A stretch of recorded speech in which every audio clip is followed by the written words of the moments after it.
Hey guys! Welcome back to my channel. For today's video, pag-uusapan natin kung paano mag-umpisa magbenta ng digital product. I know it's too overwhelming kapag nag-uumpisa ka pa lang.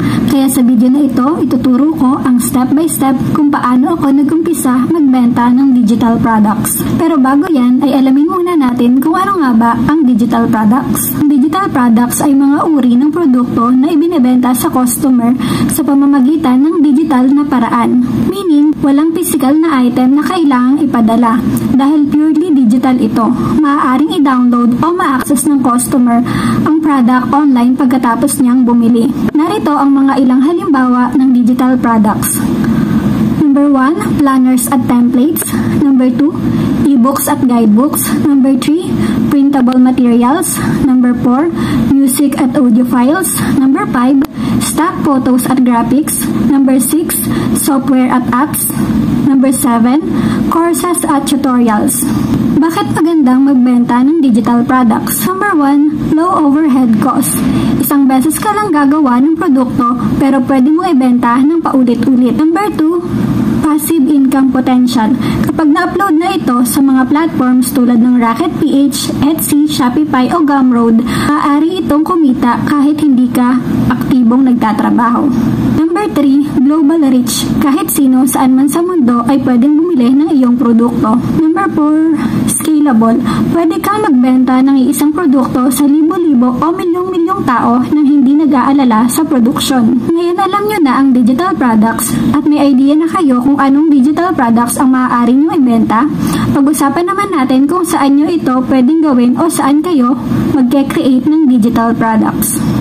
Para makagawa ng digital products, maraming tools at platforms na pwedeng gamitin depende sa uri ng digital products na gagawin mo. Narito ang ilan sa mga tools na pwede nyong gamitin sa paggawa ng digital products. Para sa planners, templates at printables, maaari kayong gumamit ng Canva. Ito ay user-friendly at madaming ready-made templates. Number 2, Adobe Illustrator para sa mas advanced na graphics at vector designs. Para naman sa ebook at guidebooks, pwede kayong gumamit ng Microsoft Word. Kung beginner ka pa lang, I advise you to use Canva on creating digital products. Si Canva ay isa sa pinakamadaling platform para magsimula dahil drag and drop lang ito at maraming free elements kang pwedeng magamit.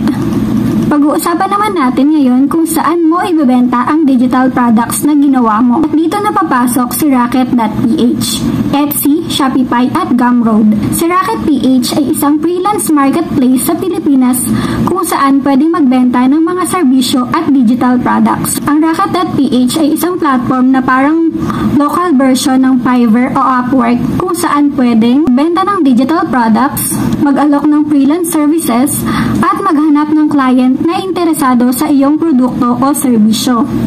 Paano magbenta ng digital products sa Rocket.ph? So una, syempre, gumawa ka ng account. Mag-sign up sa Rocket.ph gamit ang email o social media account. So meron akong video tutorial kung paano gumawa ng account sa Rocket.ph.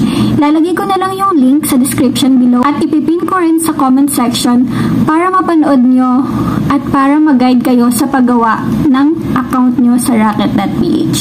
Ngayon, hindi lang dyan natatapos dahil kailangan nyo pang gumawa ng mock-up photos o listing photos para sa inyong digital products na i-upload nyo dito kay Rocket.ph. So, kakailanganin ninyo ulit itong si Canva to create your mock-up or listing photos. I have separate video where I teach on how to create a listing photos and thank you page na pwede nyo mapanood at maging guide nyo sa paggawa nito. At ilalagay ko na lang din yung link sa baba. Sa listing photos o description ng inyong products, magbigay kayo ng detalyadong description ng product at maglagay ng sample images o previews kung paano matatanggap ni buyer ang kanilang produkto. Ngayon naman, pag-usapan natin ang pricing o presyo ng inyong ibebentang digital product. I-set ang presyo at maglagay ng makatwirang presyo batay sa halaga ng iyong produkto. So, ang ginagawa ko sa pagpa-pricing ko ng product, nagka-canvas muna ako ng mga price sa mga nasabi kong online platform kanina. At doon ko binabase yung price ng digital product ko. At ang pinaka-importante sa lahat, kapag nagbebenta ka ng digital product, ay itong pagpopromote ng inyong digital product o listings. Pwede nyo rin i-share sa mga Facebook or Instagram, Pinterest para makagain kayo ng customers. At ito naman ang tips para sa mas epektibong pagbebenta sa Rocket.ph. Gumamit ng malinaw at nakakaingganyang product title. Maglagay ng high quality images o previews ng iyong digital product. Isama ang keywords na madalas hinahanap ng potential buyers. So ayan, ganun lang kadali magsimula ng digital product business sa Rocket.ph. Kung may tanong kayo o may gusto pang malaman tungkol sa pagbebenta ng digital products, feel free to comment down below. Don't forget to share, like, and subscribe para updated kayo sa mga susunod kong videos. Thanks for watching and good luck sa inyong digital product journey. Kita-kits sa next video.